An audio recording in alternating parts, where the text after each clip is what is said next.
This charming little roadside distraction of yours is an unpermitted commercial enterprise operating in a residential zone, and as of this moment, it is officially terminated. The words hung in the humid afternoon air, thick and unwelcome as the swarm of gnats buzzing around the overflowing bin of sweet corn husks. Karen, the self-appointed queen of the Oak Haven Estates Homeowners Association, stood on the gravel shoulder of my property line, a thick binder clutched to her chest like a Kevlar vest. Her floral muumuu did little to soften the hard granite lines of her face, which was currently set in a mask of triumphant righteousness. She had the look of a tax auditor who just found a secret offshore account. Behind me, my small, hand-built farm stand sat unassuming under the shade of a century-old oak tree. It was nothing more than a few rough-hewn planks of reclaimed barnwood, a chalkboard listing fresh eggs, $4, honey, $10, tomatoes, by the pound, and a small locked cash box operating on the honor system. It was my peace, my therapy, my small way of sharing the bounty of the land I'd worked so hard to heal. For Karen, it was a declaration of war. She thrust a sheaf of papers at me, the official letterhead of the HOA looking laughably important in the rustic setting. "This is a formal cease and desist, Mr. Caldwell," she announced, her voice booming with the unearned authority of a petty tyrant. "You have 48 hours to dismantle this structure and remove all commercial signage. Failure to comply will result in an initial fine of $500, followed by daily fines of $100 until the violation is cured. We will, of course, also be placing a lien against your property." I just looked at her, my hands still covered in the rich soil from the tomato plants I'd been staking. I could feel the familiar cold calm settling over me, the one that had served me well in places a lot more dangerous than a suburban fringe. The absurdity of it was breathtaking. This land, my land, was zoned agricultural long before Oak Haven Estates was even a gleam in a developer's eye. My 10 acres were the last remnant of the old farm that the subdivision had been carved out of, a fact that seemed to be a personal affront to her sense of manicured order. The farm stand was my business, yes, but it was also my right. She was standing on a public easement, pointing a finger at my livelihood, and quoting rules from her little book of suburban dogma that had no jurisdiction here. But the way she looked at me, with that smug certainty, I knew this wasn't about a rule. It was about power. It was about her wanting to control the one piece of ground her precious HOA couldn't touch. She saw a loose thread, and she was determined to pull it until my whole world unraveled. And that $500 fine, while not world-ending, was the first shot across the bow. A clear message that this was going to cost me. It was an insult wrapped in a threat. If you know exactly the kind of bureaucratic nightmare I was staring down, do me a favor and hit that subscribe button. Let me know in the comments where you're watching from, and if you've got your own HOA horror story, I want to hear it. It's a strange comfort to know you're not the only one fighting a dragon in a muumuu. Now, this whole mess didn't just spring up overnight like a mushroom after a rainstorm. It had been brewing for months, a slow simmering pot of resentment that Karen had just cranked up to a rolling boil. To understand how we got to her standing there, threatening liens and fines over a few dozen eggs and some heirloom tomatoes, you have to understand where I came from. My wife, Sarah, and I bought this land 6 years ago. It was 10 acres of neglected pasture and overgrown woods, with a dilapidated farmhouse that had more character than structural integrity. To us, it was perfect. After 12 years as an Army combat engineer, clearing routes in places where the IED was a constant, terrifying threat, all I wanted was quiet. I wanted to build things that stood, not blow them up. I wanted to cultivate life, not navigate through death. This land was my decompression chamber, my path back to solid ground. We spent the first year just clearing the land and making the house livable, pouring every dime we had and all the sweat we could muster into its bones. The Oak Haven Estates subdivision was already there, its neat rows of identical beige houses ending abruptly at my property line. A stark border between curated suburbia and my controlled chaos. My property was never part of their HOA. It was grandfathered in, an island of agricultural zoning surrounded by a sea of residential covenants. In the beginning, things were fine. We were a novelty. The neighbors would wave as I rumbled by on my old John Deere tractor. Their kids would line the fence to watch the chickens scratching in the yard. We were the farm people, a rustic curiosity at the edge of their world. I started the farm stand 3 years ago. It began with a simple cooler of eggs and a coffee can for the money. Sarah had a gift for baking, so she'd add loaves of sourdough on Saturdays. I planted a massive garden, far more than we could ever eat ourselves, and the surplus went to the stand. It became a little hub. Neighbors I'd only ever waved to started stopping by. They'd grab a dozen eggs, a jar of Sarah's jam, and we'd talk. We learned their names, their kids' names. It was community, real and unforced, built on the simple exchange of good food and conversation. It was everything I'd hoped for. And then last year, Karen was elected HOA president. The first sign of trouble was subtle, a single sheet of paper tucked under my mailbox flag. It was a friendly reminder from the Oak Haven Estates Architectural Control Committee, of which Karen was, of course, the chairperson.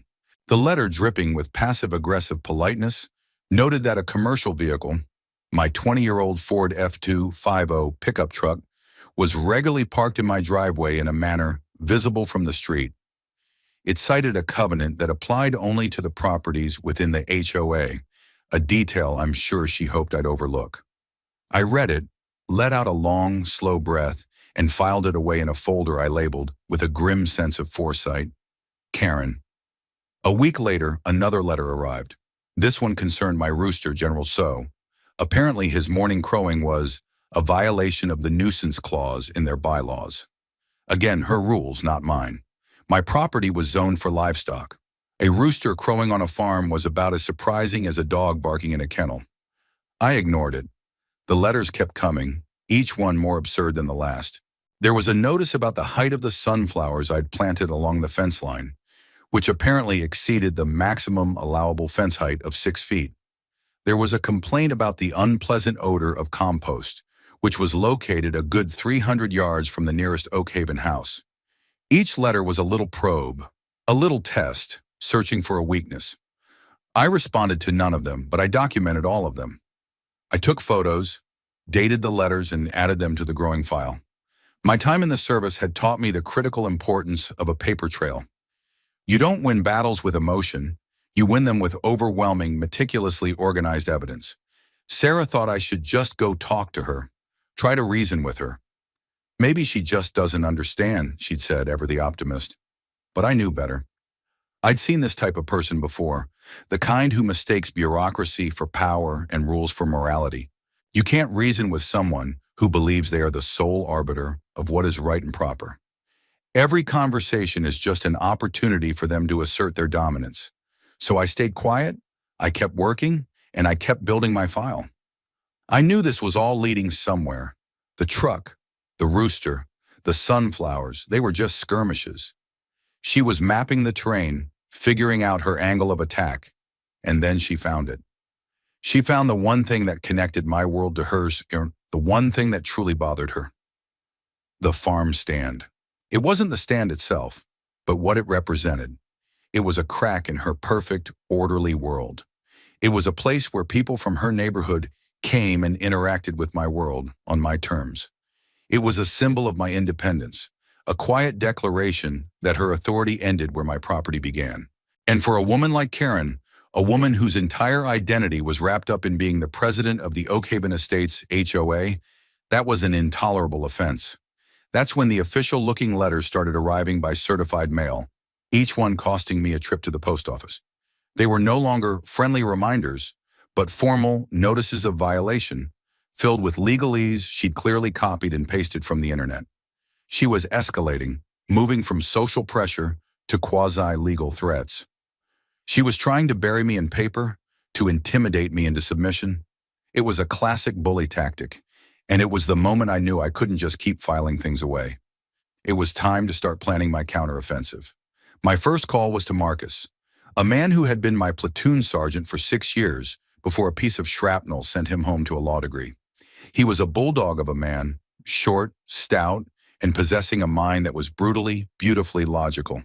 When I explained the situation, reading him excerpts from Karen's increasingly unhinged letters, he just laughed, a deep, rumbling sound that always made me feel better. "Classic Karen, Jack," he said. "Textbook. She's building a paper tiger to scare you into folding. She's counting on you not knowing your rights or not having the stomach for a fight. She's about to be very, very disappointed." His advice was simple and direct, just like him. Don't engage, don't argue, don't explain, just document. And while she's busy writing her little love letters, we're going to do some reconnaissance. You have a right to the HOA's governing documents, meeting minutes, and financial statements. Let's start there. I'll draft the formal request letter. She wants to play by the book? Fine. We'll read her the whole damn library. The letter Marcus drafted was a work of art. It was polite, professional, and utterly uncompromising. It cited the specific state statutes that required homeowners associations to maintain transparency and provide records to residents, and, in my case, to adjacent property owners directly affected by their actions. We didn't ask for the records. We informed her of the date and time I would be arriving at her house, the official address of the HOA, to inspect them as per the law. We gave her 7 days to prepare. The silence that followed was deafening. For 2 weeks, there were no letters, no passive-aggressive notes, no drive-by glares from her golf cart. It was an unnerving peace. "She's panicking," Marcus said when I called him. "Or she's talking to a lawyer who is hopefully telling her how badly she screwed up. Either way, she has to comply. The law is the law." On the appointed day, I drove to her house, a sprawling 2-story beige box, identical to all the others, distinguished only by an absurdly large, generic fountain sputtering in the front yard. I walked up the perfectly manicured walkway and rang the bell. Karen answered the door, her face a thundercloud of resentment. She didn't invite me in. Instead, she pointed to a card table set up in her open garage, next to a riding lawnmower and several bags of fertilizer. A single dusty accordion file sat on the table. "The records are there," she said, her voice tight with suppressed rage. "You have 1 hour."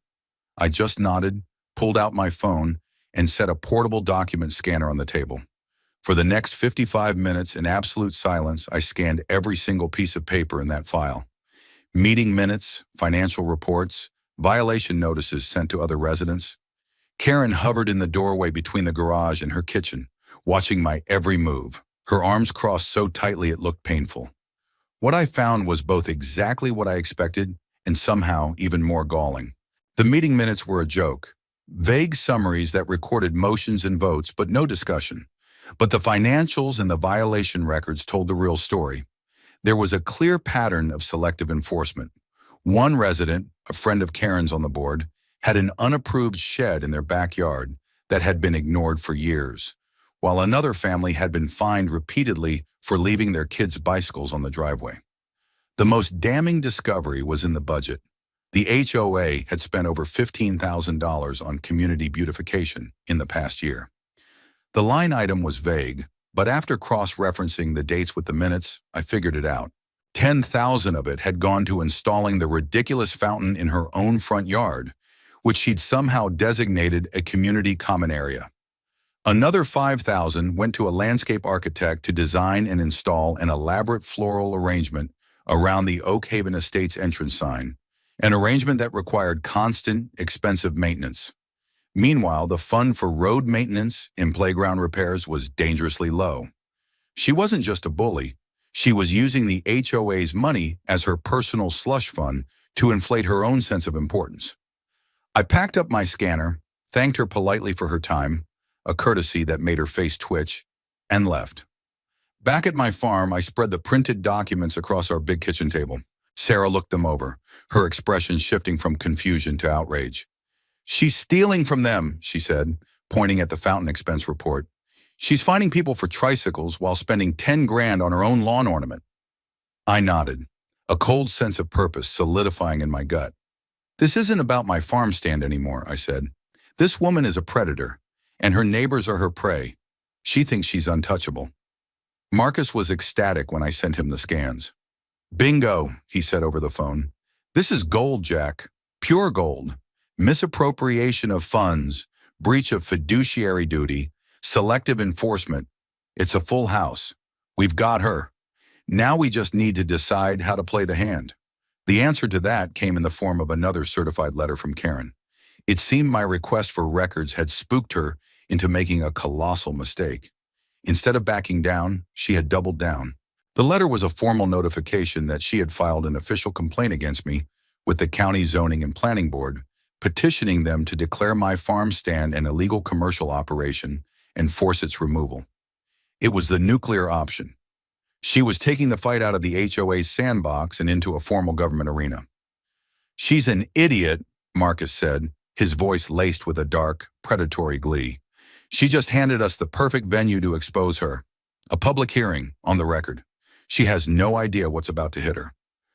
The letter included the date for the hearing, 3 weeks away. The clock was ticking.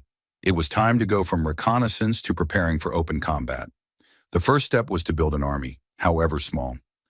I knew from the violation notices I'd scanned that I wasn't the only person in Karen's crosshairs. I had names and addresses. I started with the Millers, a young couple with 3 kids who lived 2 streets over. According to Karen's records, they'd been fined nearly $600 over the past year for improper storage of recreational equipment, a fancy term for the basketball hoop at the end of their driveway and the soccer goal in their side yard. I found Mr. Miller, a tired-looking man named Dave, out mowing his lawn on a Saturday morning. I introduced myself, the guy from the farm at the end of the road. He recognized me immediately. "Love your tomatoes," he said with a weary smile. I got right to the point. I told him about Karen's campaign against my farm stand and showed him a copy of the zoning complaint. Then I showed him the file I had on the HOA, including the violation notices against him and the financial records detailing the fountain. His eyes widened as he scanned the pages. "That woman," he muttered, shaking his head. "She's been making our lives a living hell since we moved in. We got a notice because our daughter's chalk drawings on the sidewalk were an unapproved modification to a common surface." I thought we were the only ones. That evening, Dave and his wife came over to my place. They brought with them another couple, the Garcias, who had been cited for having the wrong shade of white on their window trim. We sat around my kitchen table.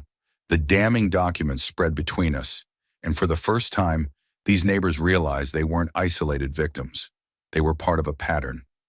The Garcias told us about old Mr. Henderson, an elderly widower who had been hounded for months about his bird feeder, which Karen claimed was attracting vermin. He'd finally taken it down, and his little patch of garden, once a riot of color and birdsong, was now quiet and gray. A quiet, cold anger began to fill the room. It was the anger of people who had been pushed around, nickel and dimed, and made to feel small in their own homes. My fight had suddenly become their fight. Over the next week, our little group grew. We met secretly, first at my house, then rotating to others so as not to arouse suspicion. We were a motley crew, a young firefighter, a retired school teacher, a stay-at-home mom, and me, the farmer veteran. We pooled our stories, our violation letters, our photos. We created a timeline of Karen's abuses, a meticulously cross-referenced dossier of her reign of terror. It was more powerful than I could have imagined. While the community alliance was forming, Marcus and I were preparing our formal defense for the zoning board. Our strategy was twofold. First, we would prove, beyond any shadow of a doubt, that my farm stand was a legal and permissible use of my agriculturally zoned land. Second, we would introduce the evidence of Karen's harassment and malfeasance, not to fight an HOA battle in a zoning hearing, but to establish the motive behind the complaint. We needed to show the board that this wasn't a legitimate dispute about land use. It was a malicious, personal vendetta orchestrated by a corrupt HOA president. Marcus put on his lawyer hat and dug into the county code. He found the exact statutes defining accessory agricultural use, which perfectly described my small-scale stand. He found the original plat maps from when the county approved the Oak Haven subdivision, which clearly marked my 10 acres as a separate, pre-existing agricultural parcel, explicitly excluded from the development's covenants. My case on the merits was, as he put it, ironclad. My job was to prepare the narrative. I gathered my own records, the deed to my property showing the zoning, my sales logs from the farm stand, which demonstrated its modest, non-industrial scale, and letters of support.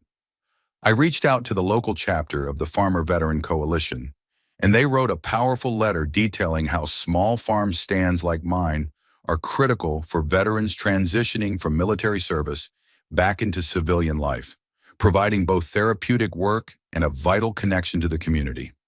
I got another letter from the county agricultural extension agent praising my sustainable farming practices.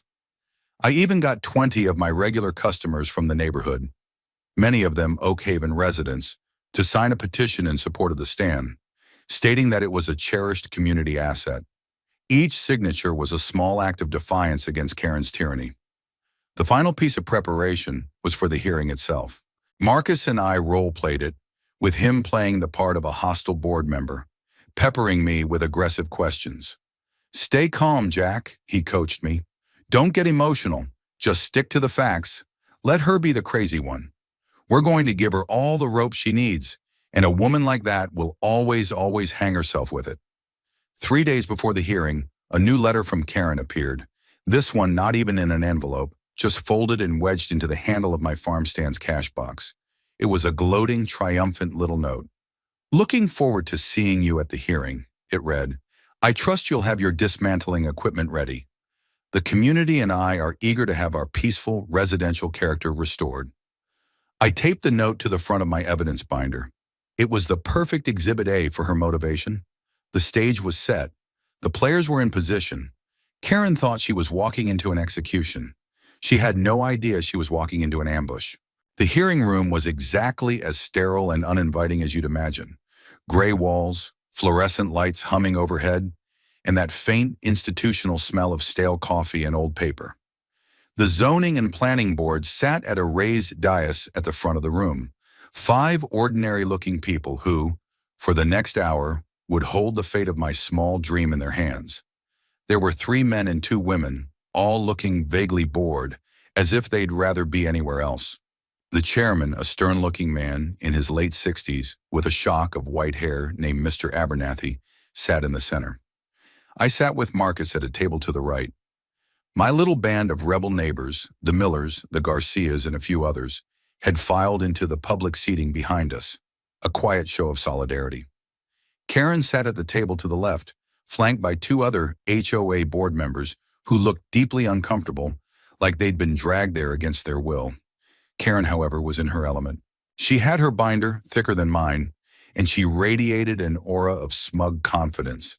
She saw this as her stage, her moment to finally vanquish the rogue farmer who dared defy her. When Chairman Abernathy called her name, she strode to the podium with the gravity of a prosecuting attorney delivering a closing argument.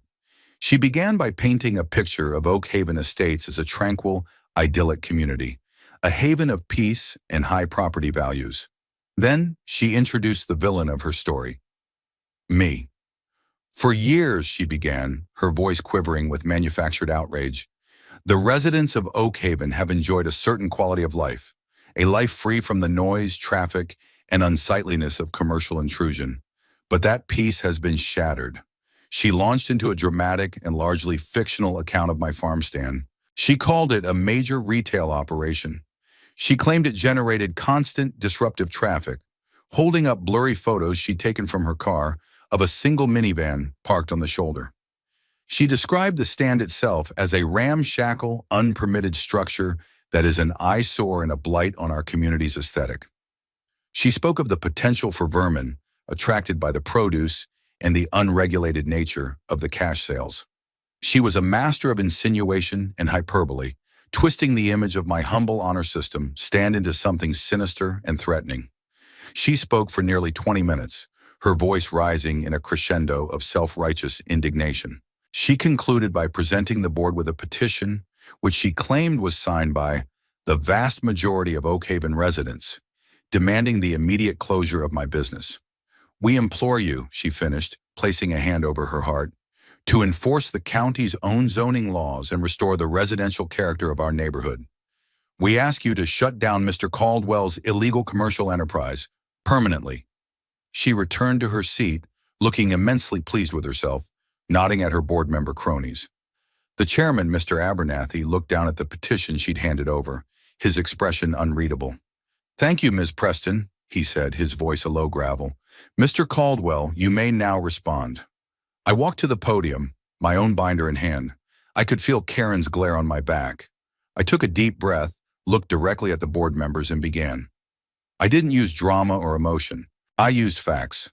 Good afternoon. My name is Jack Caldwell. I own the 10-acre property at 157 Old Mill Road, adjacent to the Oak Haven Estates subdivision. I placed a copy of my property deed and the official county plat map on the overhead projector. As you can see from the official plat map, filed in 2005 when the subdivision was approved, my property was explicitly designated as a pre-existing parcel, zoned AG2 agricultural. It has never been, nor was it ever intended to be, part of the Oak Haven HOA or subject to its residential covenants. I then addressed her specific claims, one by one, with calm, methodical precision. Her claim of a major retail operation? I presented my sales logs for the past year, showing an average income of less than $200 a week. This is not a supermarket, I said. It is the very definition of a small-scale, accessory agricultural use, as defined by County Code 14.3.a. Her claim of constant disruptive traffic? I presented timestamped photos I had taken over a 2-week period, showing at most 1 or 2 cars stopping at any given time, usually for just a few minutes. I also presented the petition signed by 20 of her own Oak Haven residents, my customers, stating that the stand was a convenient and valued asset, not a nuisance. I saw a flicker of surprise on the faces of a few board members. Her claim of an unpermitted structure? I presented the county guidelines for agricultural buildings under 200 square feet, which my 64 square foot stand fell well under, exempting it from building permit requirements. Finally, I addressed the petition she had presented. Marcus had done a quick search of the county property records while she was speaking. I also feel it's important for the board to have the full context here, I said, my voice steady. Ms. Preston presented a petition. My attorney has just run the names of the signatories against the county's public property records. Of the 45 names on that list, 18 of them are renters with no ownership stake in the community. 7 of them are spouses signing separately for the same household to inflate the numbers. And the first 5 names on the list? They are Ms. Preston and the 4 other members of the HOA board. This is not the voice of a community. It is the voice of a small, interested party. A low murmur went through the audience. Karen's face had gone from smug to a blotchy, furious red. I had one last thing to add. This complaint, I said, finally allowing a hard edge into my voice, is not about zoning. It's about a pattern of targeted harassment. I held up the file folder I'd been keeping. This is a collection of the violation notices and threats I have received from Ms. Preston over the past year, concerning everything from my legally owned pickup truck to my rooster to the height of my sunflowers. This zoning complaint is simply the latest and most egregious tool in a long-running campaign of intimidation. I placed the folder on the podium. I have nothing further. I walked back to my seat. The room was silent. All eyes were on the chairman, Mr. Abernathy. He looked down at my documents, then at Karen's petition, then back at me. He cleared his throat. Mr. Caldwell, he said, his voice even, I have a few questions. This honey you sell, is it from your own hives? Yes, sir, I said. I have 6 hives on the back part of my property. And the eggs, are they from your own chickens? Yes, sir. We have about 50 laying hens. He nodded slowly, a thoughtful expression on his face. He then turned his gaze to Karen, and for the first time his stern demeanor cracked, replaced by something that looked suspiciously like a faint, ironic smile. Ms. Preston, he said, his voice carrying through the quiet room, I live over on the other side of the county, but I drive down Old Mill Road every Thursday on my way to visit my sister. I've been doing it for years. Karen stared at him, a look of dawning horror spreading across her features. Mr. Abernathy reached into his coat pocket and pulled out a worn leather wallet. He opened it and took out a small, crumpled piece of paper. It was one of the little loyalty punch cards we kept at the stand. Buy 10 dozen eggs, get 1 free. It was nearly full. I stop at that stand every single week, Mr. Caldwell, he said, looking at me now. Your wife's sourdough is the best I've ever had, and my grandkids won't eat any eggs but your brown ones. In fact, I was planning on stopping by on my way home today to pick some up. He turned his full attention back to Karen, his smile gone, replaced by a look of profound disappointment. This complaint is a frivolous and malicious abuse of the county's resources. It is an attempt to use this board to settle a personal grudge. In my 10 years as chairman, I have rarely seen a more baseless and vindictive filing. He slammed his gavel down, the sound echoing like a gunshot in the silent room. Complaint dismissed with prejudice. This matter is closed. Karen just sat there frozen, her mouth slightly agape.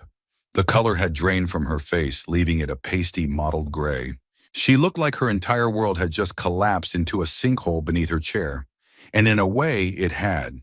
The walk out of the county building was surreal. My neighbors were buzzing, clapping me on the back, shaking my hand. They were energized, emboldened. The emperor had no clothes, and everyone had just seen it. Karen and her two shell-shocked cronies scurried out a side door, avoiding eye contact with anyone. She looked smaller, diminished.